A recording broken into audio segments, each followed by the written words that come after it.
Assalamualaikum warahmatullahi wabarakatuh. Bersama Om Son dalam channel Islambul Aquatic. Nah, di sini saya akan bahas tentang masalah mutasi ikan cupang. Nah, jadi nanti ikan cupang, khususnya cupang-cupang yang warna, itu dia akan mengalami perubahan-perubahan warna. Dan perubahan itu nggak akan seketika langsung berubah jadi warna yang bagus gitu ya. Bahkan terjadi perubahan yang kadang menurunkan harga dulu ya gitu. Itu yang seringkali disebut selo. Nah, seperti apa perubahan-perubahan itu? Mari kita lihat ikan-ikan cupangnya ya. Nah, ini adalah cupang yang masih berupa nener. Jadi di sini warnanya itu masih gelap, yang kadangkala seringkali disebut basgel. Kepanjangannya bebas gelap. Saya nggak tahu kenapa para petani ikan cupang memberi nama seperti itu ya. Atau mungkin dari penggemarnya, saya nggak tahu. Mereka seringkali memberi nama warna seperti ini adalah warna basgel. Jadi kalau ada istilah plakat basgel, HM basgel, nah berarti yang warnanya kurang lebih seperti ini. Mereka masih gelap dan belum mengalami mutasi sama sekali. Kadangkala nanti ada ya ikan yang sampai besar warnanya masih tetap seperti ini, tidak berubah, itu juga ada. Dan itu kadangkala seringkali orang-orang menyebutnya sebagai ikan cendolan. Ya, ikan cendolan yang dijual di anak-anak SD itu. Karena memang warnanya kurang menarik, jadi bisa dihargai murah sehingga anak SD mampu membeli. Nah, setelah nanti kita besarkan, ikan ini biasanya nanti akan membesar dikit dan warnanya masih basgel, baru nanti akan berubah. Nah, mari kita lihat perubahannya nanti seperti apa. Oke ya, ini tahap berikutnya dari ikan-ikan ini. Jadi setelah dari burayak mereka membesar, dan setelah agak besar itu biasanya akan ada ikan-ikan yang kulitnya itu memutih jadinya ya. Jadi awalnya besar dalam bentuk warna basgel, lama-lama warnanya itu seperti rontok sehingga menjadi putih yang kita kenal dengan nama selo. Nah, biasanya ikan selo ini justru harganya malah makin murah ya di bawahnya basgel. Ya, tapi kalau tidak bisa selo, biasanya dia nanti tidak akan bisa berwarna sesuai yang kita inginkan. Nah, setelah menjadi selo, dia nanti akan menjadi berbintik-bintik. Mulai ada bintik-bintik merah, kadang ungu, kadang nanti muncul kehijauan dan sebagainya ya gitu. Dan itu yang seringkali dikenal dengan nama Nemo.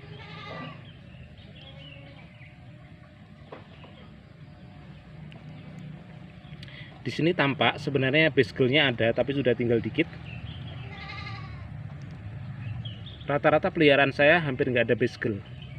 Karena di sini saya memberikan banyak makanan yang mengandung zat kapur dan karoten, sehingga warnanya cenderung jadi. Jadi basgelnya itu hampir nggak ada, justru lebih banyak warna selo.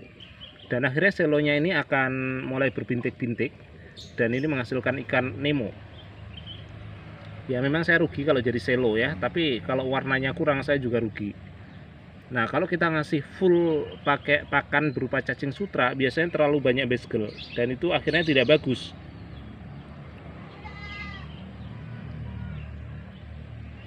Nah, sekarang mari kita lihat hasilnya setelah beberapa minggu ya, seperti apa jadinya. Nah, di sini tampak ikan-ikan yang sudah lebih ngeblok ya. Jadi warna-warna selonya pun malah hampir nggak ada ya. Cuman kadangkala memang masih ada ikan-ikan yang selo abadi itu. Jadi sampai tua dia tetap selo. Jadi yang itu ya harganya murah. Nah, tapi kalau ini alhamdulillah banyak yang warnanya jadi. Ini mohon maaf karena di kolam ini ada ikan yang bukan cupang ya. Ikan pelati kohaku tercampur di sini. Ya, jadi insya Allah ikan-ikannya terlihat. Warna-warnanya sudah lebih ngeblok ya. Nah, terus kalau setelah Nemo ini apakah ada lanjutannya? Nah, kadang ada warna-warna tambahan yang kita kenal dengan nama multi ya gitu. Jadi kalau di sini terlihat ya warna-warnanya sudah lebih bagus dibandingkan dengan yang di kolam sebelumnya. Ini sekitar 3 bulan setelah saya besarkan. Jadi saya beli benih dulu, saya tidak ngebreeding sendiri. Benihnya itu tanggal 29 Agustus, kalau sekarang tanggal 30 November. Jadi dari Agustus kita hitung September, Oktober, November, berarti pas 3 bulan. Jadi 3 bulan setelah saya pelihara jadinya seperti ini. Cukup bagus ya. Nah, kalau telaten ya alangkah lebih baik ini kita pisah masing-masing dalam botol-botol atau dalam soliter-soliter.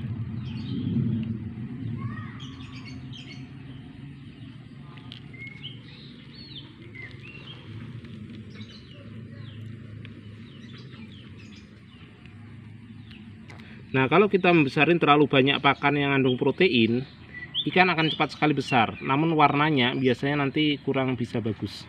Protein manfaatnya adalah untuk pertumbuhan. Berbeda dengan pakan-pakan yang banyak mengandung karoten ataupun mengandung zat kapur, itu lebih banyak nanti mengubah warna. Makanya biasanya kesulitannya kalau ikan-ikan warna yang warnanya semakin tebal seperti multi ataupun galaksi, itu seringkali mengalami patah tulang. Kenapa patah tulang? Karena untuk kulitnya dia butuh banyak zat kapur. Jadi nanti karena zat kapur yang dibutuhkan banyak, zat kapur untuk kebutuhan tulang jadi kekurangan. Dan itu yang menyebabkan ikan jadi patah tulang. Oke ya, selanjutnya saya tunjukin ikan-ikan yang telah bermutasi menjadi galaksi.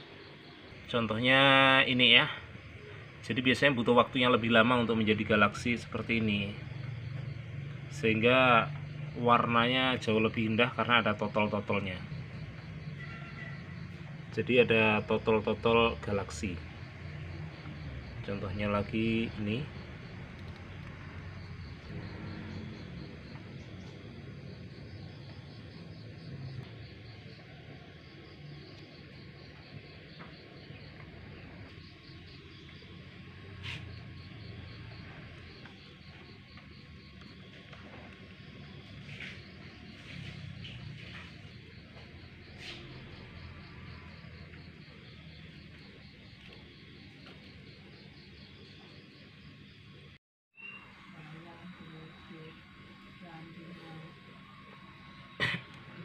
Ini ya, tampak warna-warninya jauh lebih indah dibandingkan dengan Nemo atau sekedar koi biasa ya.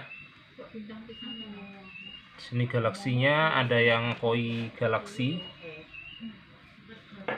ada yang multi galaksi juga.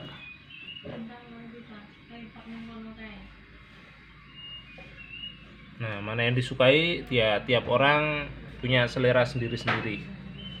Tapi yang namanya mutasi kita nggak bisa mengatasi pengen jadi ini ya. Kita hanya bisa membantu mengusahakan mulai dari indukannya yang seperti apa, atau mungkin juga dari makanan yang bisa kita usahakan ya. Kalau makanannya banyak mengandung zat kapur, karoten dan sebagainya, maka galaksinya akan lebih muncul. Oke, demikian tadi ulasan saya seputar mutasi ikan cupang ya. Mulai dari yang kecil, kemudian agak besar tapi warnanya masih basgel. Habis itu dia merontokkan warnanya menjadi selo ya. Jadi selo itu putih full. Nah, setelah itu dari selo ini akan muncul totol-totolnya. Nah, mulailah dia akan menjadi Nemo atau mungkin menjadi koi ya. Atau mungkin hanya sekedar pensi dan sebagainya ya. Nah, setelah itu baru nanti mulai muncul tambahan totol-totol yang mengkilap, itu yang disebut totolan galaksi. Nah, tiap ikan cupang nanti berbeda-beda ya, sampai terhenti di bagian mana ya. Bisa sampai galaksi atau mungkin hanya sebatas Nemo atau sebatas pensi saja ya. Atau hanya jadi selo. Ketika jadi selo harganya itu paling murah ya. Nah, mendingan masih basgel ya gitu. Nah, tapi kita kan nggak tahu ya, jadi kita usahakan jadi selo dulu. Nah, apakah nanti berhasil atau enggak ya, daripada basgel yang kemungkinan nggak akan berubah sama sekali ya gitu. Oke ya, demikian tadi ulasan saya. Mungkin kalau ada salah ya silahkan dipelajari sendiri bagaimana yang lebih benarnya ya. Tapi itu semua dari pengalaman saya. Oke, saya akhiri sekian. Sampai jumpa di video berikutnya. Saya Om Son undur diri. Wassalamualaikum warahmatullahi wabarakatuh.